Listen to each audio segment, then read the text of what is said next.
नमस्कार, city centre show में आपका स्वागत है। मुंबई से मैं हूं पूजा भारद्वाज। शुरुआत कर रहे हैं महाराष्ट्र विधानसभा चुनाव से। एक हफ्ते का समय रह गया है और जीत के लिए तमाम पार्टियां जी जान से जुटी हुई हैं। 288 विधानसभा सीटों के लिए 20 नवंबर को वोटिंग होनी है और उससे पहले एक्शन पैक्ड आज का दिन रहा। प्रधानमंत्री नरेंद्र मोदी हो, अमित शाह, योगी आदित्यनाथ या फिर राहुल गांधी, ये तमाम बड़े नेता जो हैं वो चुनाव प्रचार करते हुए, रैलियों को संबोधित करते हुए महाराष्ट्र में नजर आए। इस वक्त हम मुंबई के कांदिवली इलाके में हैं, जहां अमित शाह की बड़ी रैली हुई। घाटकोपर और कांदिवली में 2 बड़ी रैलियों को अमित शाह ने संबोधित किया।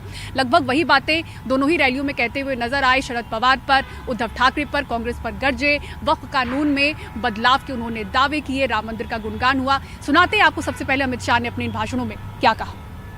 इन्होंने कहा धारा 370 हटेगी तो देश में खून की नदियां बह जाएगी। अरे राहुल बाबा, 6 साल हो गया, 6 साल। खून की नदियां छोड़ो, किसी की कंकर चलाने की हिम्मत नहीं है, कंकर चलाने की। नरेंद्र मोदी जी ने देश से आतंकवाद को उखाड़ कर फेंक दिया है। नरेंद्र मोदी जी ने देश को सुरक्षित किया है, नक्सलवाद को उखाड़ कर फेंक दिया है। और भाइयों बहनों, अभी अभी कांग्रेस पार्टी ने कश्मीर की विधानसभा में प्रस्ताव पारित किया है कि हम धारा 370 वापिस लाएंगे। बोरीवली वालों, मैं कहकर जाता हूं, कान खोलकर सुन लो। ये राहुल बाबा क्या, इनकी चौथी पीढ़ी भी आएगी, धारा 370 वापिस नहीं। भाइयों बहनों, पूरा देश मानता है कि कश्मीर भारत का अभिन्न अंग है। अभी अभी सुशील शिंदे जी ने कहा कि मैं गृह मंत्री था, कश्मीर जाते हुए डर लगता था। शिंदे साहब, कोई बात नहीं, आप गृह मंत्री थे, आपको डर लगता था। मैं अभी बताता हूं, पोते पोतियों को लेकर चले जाओ, आपका बाल भी बांका नहीं होगा। बढ़ते हैं आगे और अब आइए बात करते हैं बाबा सिद्दीकी हत्याकांड की, जिसमें मुख्य शूटर शिव कुमार गौतम और उसे पनाह देने वाले साथियों को बहराइच से गिरफ्तार कर लिया गया है। यूपी एसटीएफ और मुंबई क्राइम ब्रांच की जॉइंट ऑपरेशन में यह बड़ी सफलता हासिल हुई है। आरोपियों को मुंबई लाया गया, 5 को किला कोर्ट में पेश किया गया और 19 नवंबर तक पुलिस हिरासत में भेजा गया है। पारस जामा की रिपोर्ट दिखाते हैं आपको। मेरा शिव कुमार गौतम और शिवा, मेरे पिताजी का नाम मिस्टर बालकिशन, पता गंडारा गांव, कैसरगंज थाना, जिला बहराइच। न चेहरे पर डर, न ही पकड़े जाने का कोई मलाल। ये है शिव कुमार गौतम, जिसने 12 अक्टूबर को अपने साथियों के साथ गोलियां चलाकर बाबा सिद्दीकी की हत्या कर दी। शिव कुमार ने बाबा सिद्दीकी को 6 गोलियां मारी। हत्या के बाद शिव कुमार तो भाग गया था, लेकिन 2 और शूटर गुरमेल और धर्मराज पुलिस के हाथ लग गए थे। हत्या के 28 दिन बाद शिव कुमार पकड़ में आया। अभियुक्त गण के नेपाल भागने के संबंध में सूचना प्राप्त हुई थी, जिसके क्रम में एसटीएफ उत्तर प्रदेश तथा मुंबई क्राइम ब्रांच की संयुक्त टीम द्वारा नानपारा क्षेत्र में अभियुक्त गणों की गिरफ्तारी की गई। अभियुक्तों से पूछताछ व अभिसूचना संकलन से ज्ञात हुआ कि मुख्य शूटर शिव कुमार एवं पूर्व में गिरफ्तार शूटर धर्मराज कश्यप एक ही गांव के निवासी हैं। शुभम लोनकर, जो इनके दुकान के पास स्क्रैप की दुकान करता है, के माध्यम से स्नैपचैट पर अनमोल बिश्नोई से बात हुई। स्नैपचैट पर लॉरेंस बिश्नोई के भाई अनमोल बिश्नोई से वार्ता के दौरान बाबा सिद्दीकी की हत्या की योजना बनाई गई थी। मुंबई पुलिस की क्राइम ब्रांच पिछले 25 दिनों से आरोपी की तलाश कर रही थी। उसने एसटीएफ यूपी के साथ ट्रैप लगाकर शिव कुमार को गिरफ्तार किया। इस साझा अभियान में मुंबई क्राइम ब्रांच के कुल 21 लोग शामिल थे। शिव कुमार ने पूछताछ में कई राज खोले हैं। उसने बताया कि धर्मराज कश्यप और वो एक ही गांव के हैं। वो पुणे में कबाड़ी के यहाँ साथ काम करते थे। उनको गोली और कारतूस शुभम लोनकर ने दिए थे। शुभम ने ही स्नैपचैट के जरिए उसकी बात लॉरेंस बिश्नोई के भाई अनमोल से करवाई थी। हत्या के बाद एक मुश्त 10 लाख और फिर हर महीने कुछ न कुछ देने का वादा किया था। शिव कुमार ने यह भी बताया कि वो लोग कई दिनों तक मुंबई में थे। रेकी के बाद 12 अक्टूबर को सही मौका देखकर बाबा सिद्दीकी की हत्या कर दी। उस दिन त्योहार की वजह से भीड़भाड़ भी थी, पुलिस भी थी, जिसकी वजह से 2 लोग मौके पर पकड़े गए। मुंबई के किला कोर्ट में आज 5 आरोपियों को पेश किया गया, जहां सरकारी वकील ने बताया कि जिस पिस्टल से गोली चलाई गई थी वो अब तक नहीं मिल पाई है। इस पूरे मामले में शिव कुमार और उसके साथी ज्ञान प्रकाश त्रिपाठी के बैंक खाते में 2 लाख रुपए पहुंचे। बाद में ज्ञान प्रकाश त्रिपाठी ने अनुराग कश्यप के खाते में पैसे ट्रांसफर कर दिए। सरकारी वकील ने कहा कि पुलिस जांच करना चाहती है कि वास्तव में ये पैसे किसके पास से आए। क्राइम ब्रांच ने शिव कुमार के परिवार और करीबियों का पूरा डाटा निकाला था, जिसमें कुल 45 लोग थे। इन पर नजर रखी जा रही थी।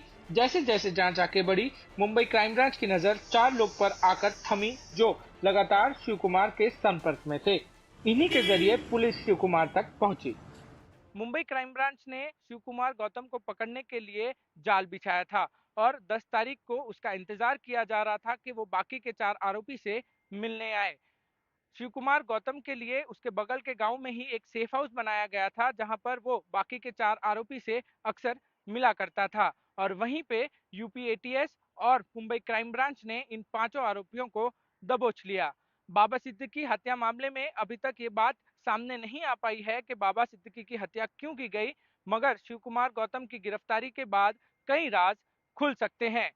मुंबई से कैमरामैन राजेंद्र दयालकर के साथ पारस दामा, एनडीटीवी इंडिया के लिए। और बात यूपी की पीएससी के मुद्दे पर प्रयागराज में प्रदर्शन कर रहे छात्रों के साथ बातचीत बेनतीजा रही।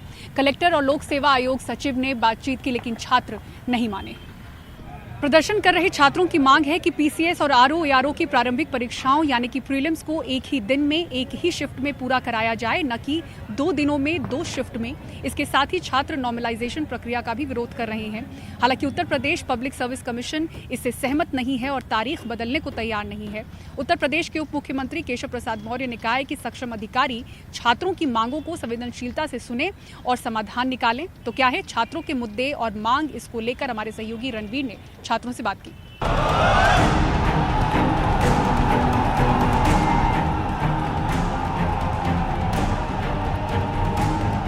उत्तर प्रदेश में पीसीएस और आरओ की परीक्षा को लेकर प्रयागराज में छात्रों ने एक बड़ा आंदोलन छेड़ा है। मैं इस वक्त आयोग के दफ्तर के बाहर हूं, जहां आप तस्वीरें देखिए। उत्तर प्रदेश लोक सेवा आयोग का यह दफ्तर है और यहां पर भारी संख्या में जो छात्र हैं वो छात्र मौजूद हैं, ड्रम पीट रहे हैं, थालियां बजा रहे हैं और आयोग से सिर्फ और सिर्फ एक मांग कर रहे हैं कि जो परीक्षा है वो एक दिन में हो जाए। क्या मांग है आप? वन डे नो नॉर्मलाइजेशन और 1 डे 1 शिफ्ट, मतलब एक दिन में ही एग्जाम होना चाहिए। अब कोई नॉर्मलाइजेशन मंजूर नहीं है, जब तक नोटिस नहीं तब तक हम लोग यहाँ से नहीं जाएंगे। हमें नोटिस चाहिए तभी हम यहाँ से हटेंगे। यहीं बैठना है? हाँ? यहीं बैठे रहोगे? यहीं बैठे रहेंगे जब तक नोटिस नहीं निकालेगी सरकार। तब तक यहीं बैठे रहेंगे, यहाँ से वापस कोई नहीं जाएगा। नो नॉर्मलाइजेशन, 1 डे 1 शिफ्ट, किसी भी तरह को उसमें बिना नोटिस। आपत्ति क्या है? आपत्ति 2 दिन एग्जाम करवाने। सबसे बड़ी आपत्ति ये है कि क्वेश्चन का जो लेवल है उसको कौन सा टफ है, कौन सा इजी है, इसको निर्धारित करने कोई पैटर्न नहीं है। सिर्फ आपत्ति ये है। इससे पहले जो एग्जाम हुए हैं वो एक दिन में होते थे, ये पहली बार है जब ये प्रयोग हो रहा है। क्या आप लोगों को पहले से जानकारी इसकी थी कि बाद में जानकारी? नहीं, बाद में जानकारी हुई हम लोग को। इसके पहले कोई वो नहीं था, क्योंकि ये पुलिस का एग्जाम नहीं है, ये यूपीएससी पीसीएस का एग्जाम है। क्योंकि यहाँ पे एक नंबर से लड़के की 1.5 साल मेहनत चली जाती है। आप 10 नंबर का नॉर्मलाइजेशन करेंगे और 10 नंबर में 1 नंबर से हम लोग बाहर अगर होगा तो क्या 1.5 साल हमारी कौन जिम्मेदारी लेगा? 1 नंबर की बात है, 1 पॉइंट की बात होती है। ये पुलिस और उसका एग्जाम नहीं है कि 1 लाख वैकेंसी आ रही, 90,000 वैकेंसी आ रही, 220 वैकेंसियाँ हैं। हम लोग इतने साथ पढ़ रहे हैं, 1 नंबर बाहर होंगे नॉर्मलाइजेशन में। हम इतना पढ़ रहे हैं, इसलिए पढ़ रहे हैं। और 1 नॉर्मलाइजेशन करके आप बराबर कर देंगे सबको, क्या मतलब हम लोग को पढ़ने का? तो देखिए आपत्ति इनकी क्या है। आपत्ति ये है कि नॉर्मलाइजेशन नहीं होना चाहिए और नॉर्मलाइजेशन तभी नहीं होगा जब एक दिन में एक पाली में होगा। और इसी वजह से जो छात्र हैं 1 शिफ्ट 1 एग्जाम, नो नॉर्मलाइजेशन। तो फिलहाल आयोग भी ये बात मानने को तैयार नहीं कि इन छात्रों की बात मानी जाएगी और ये छात्र भी आयोग की बात मानने को तैयार नहीं। क्या कहना चाहेंगे? देखिए, आयोग छात्रों की परीक्षा लगातार ले रही है, धैर्य की परीक्षा ले गई लगातार। छात्र अपनी जायज मांगों के साथ 21 सितंबर की हम लोग ने ज्ञापन दिया था। आज को छात्रों की बात माननी पड़ेगी। हम डीएम साहब जो उनका काम है कि हम लोग की वार्ता वहां तक पहुंचाएं, लेकिन वो वार्ता नहीं पहुंचा रहे। हम लोग को बरकराने आए थे कल। तरह से ये जो छात्र हैं, इन छात्रों की अपनी एक नाराजगी, अपनी एक मांग, और इस मांग को लेकर के छात्र फिलहाल प्रयागराज में आयोग के दफ्तर के बाहर धरने पर बैठे। कैमरा पर्सन वीरेंद्र सैनी और अपने सहयोगी दीपक पटेल के साथ रंगीन, NDTV। मध्य प्रदेश में महिला अतिथि टीचर अगर मैटरनिटी लीव लेती हैं तो नौकरी हाथ से जाएगी, क्योंकि शिक्षा विभाग में ऐसा कोई प्रावधान नहीं है जहां लेडी गेस्ट टीचर्स इस तरह की छुट्टियां ले सकती हों। ये हैं शाहजहाँपुर की प्रिया, जो पहले अतिथि शिक्षक थीं, लेकिन मां बनने पर जब छुट्टियां लीं तो उनका नाम ही पोर्टल से गायब हो गया। ना तो मुझे जानकारी दी गई, ना मेरी असहमति ली गई, और मुझे बिना जानकारी के पोर्टल से हटा दिया गया और कहा गया कि अगले सत्र में आपको हम रख लेंगे। जब अगला सत्र आया और पोस्ट खाली होने के बाद भी मुझे नहीं रखा गया, मुझसे अगले क्रम वालों को बुला लिया गया जिनके स्कोर कम थे। जब मैंने डीओ में शिकायत की तो उनका कहना यह था कि आपकी सीनियरिटी खत्म हो चुकी है और मातृत्व का जैसा कोई नियम हमारे यहाँ नहीं होता अतिथियों के लिए, इसलिए आपको दोबारा से पोस्टिंग मिलना मुश्किल है। ये तो सिर्फ बानगी भर है। इस फेहरिस्त में कई ऐसे नाम हैं जिन्होंने छुट्टी ली तो उनकी नौकरी चली गई, तो कुछ ऐसे भी हैं जो नौकरी जाने के डर से गर्भवती होने पर भी स्कूल जाने को मजबूर हैं, बावजूद इसके कि डॉक्टर उन्हें रेस्ट करने की सलाह दे रहे हैं। अभी तक हम लोगों को कोई भी मैटरनिटी छोड़ दीजिए, CCL या कोई भी लीव हम लोगों को नहीं मिलती, चाहे वो हम लोग बीमार भी पड़ जाएं।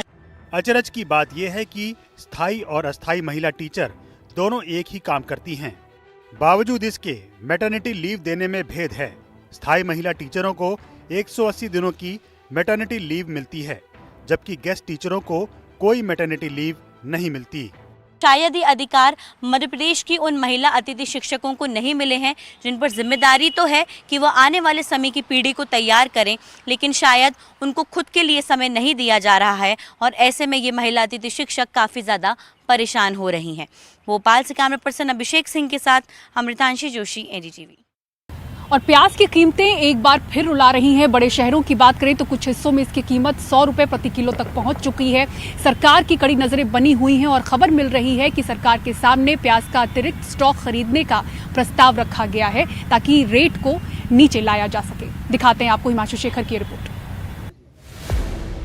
खुदरा बाजार में प्याज के दाम अब भी आसमान पर हैं। आपको जानकर हैरानी होगी कि बाजार में प्याज 60 से 80 रुपए प्रति किलो बिक रहा है। प्याज की कीमत नवंबर में 5 साल में सबसे ज्यादा है, यानी नवंबर में प्याज की कीमतों ने 5 साल के रिकॉर्ड को तोड़ा है।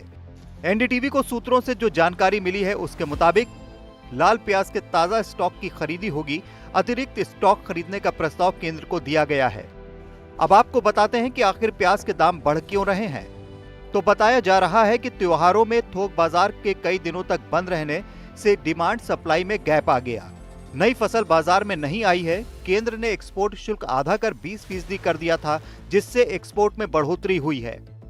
शायद इसीलिए अब लाल प्याज के अतिरिक्त स्टॉक को खरीदने की तैयारी है ताकि एक्सपोर्ट में कमी आए और कीमतें कंट्रोल में लाई जा सके। Bureau report, NDTV India.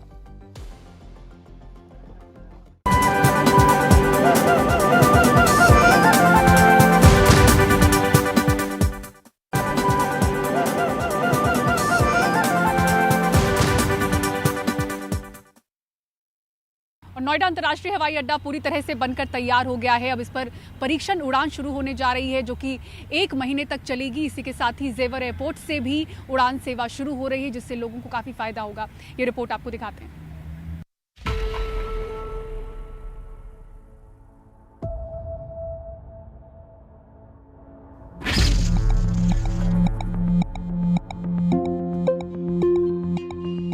चंद हफ्तों में इस हवाई अड्डे पर विमान उतरने लगेंगे।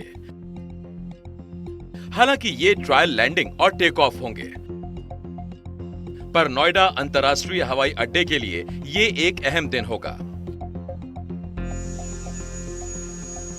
2013 और 2023 के बीच नागरिक हवाई यातायात में 8.9% की दर से बढ़त हुई है और इंदिरा गांधी अंतर्राष्ट्रीय हवाई अड्डे के और विकास की गुंजाइश बहुत कम है। इसे देखते हुए नोएडा अंतर्राष्ट्रीय हवाई अड्डे की भारत के विकास में एक अहम भूमिका होने वाली है। पहले चरण में यहां से 1 करोड़ 20 लाख यात्री हर साल सफर करेंगे। कई साल बाद चौथे चरण में इस हवाई अड्डे से सालाना 7 करोड़ लोग सफर कर सकेंगे। एयरपोर्ट की शुरुआत इकलौते रनवे के साथ होगी। बाद में एक और रनवे जोड़ा जाएगा। विमानों के लिए शुरुआत में 28 स्टैंड होंगे, जो बढ़कर 200 तक हो जाएंगे। जेवर का हवाई अड्डा 1334 हेक्टेयर में फैला हुआ है। भारत से प्रेरणा लेकर डिजाइन किए गए इस हवाई अड्डे में स्थानीय सामान, कला और हुनर इस्तेमाल किया गया है। इसकी सीढ़ियां वाराणसी और हरिद्वार के घाट की याद दिलाती हैं। एयरपोर्ट में प्राकृतिक रोशनी और हवा का इस्तेमाल किया गया है ताकि कार्बन डाइऑक्साइड फुटप्रिंट और बिजली का खर्च कम हो। हवाई अड्डे को ज्यूरिक एयरपोर्ट इंटरनेशनल एजी की सहयोगी company Yamuna international airport private limited Uttar Pradesh सरकार की नोएडा इंटरनेशनल एयरपोर्ट लिमिटेड के साथ मिलकर बना रही है।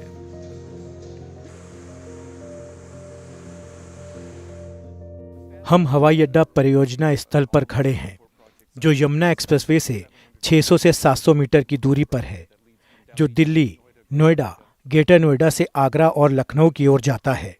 राष्ट्रीय राजमार्ग प्राधिकरण एक इंटरचेंज पूरा करने की प्रक्रिया में है, जो हवाई अड्डे से सीधे एक्सप्रेसवे तक 25 मिनट में ग्रेटर नोएडा, 45 मिनट में नोएडा और फिर दिल्ली तक पहुंच जाएगा। जेवर, जहां पर यह हवाई अड्डा है, वहां पहुंचने के लिए आपको यमुना एक्सप्रेसवे से जाना होगा, जो सिग्नल फ्री है, और हवाई अड्डे के लिए एक अलग सड़क है। बाद में रेल के जरिए भी यहां पहुंचा जा सकेगा। लेकिन जेवर पहुंचने में कितना समय लगता है, फिलहाल जितना ट्रैफिक है उसके हिसाब से देखें तो मैं साकेत में रहता हूं और मैं सुबह 10:50 पर घर से निकला तो यहां पहुंचने में 1 घंटा 40 मिनट का समय लगा। नोएडा से लगभग 45 मिनट लगते हैं और ग्रेटर नोएडा से जेवर तक का सफर करीब 25 मिनटों में तय हो जाता है।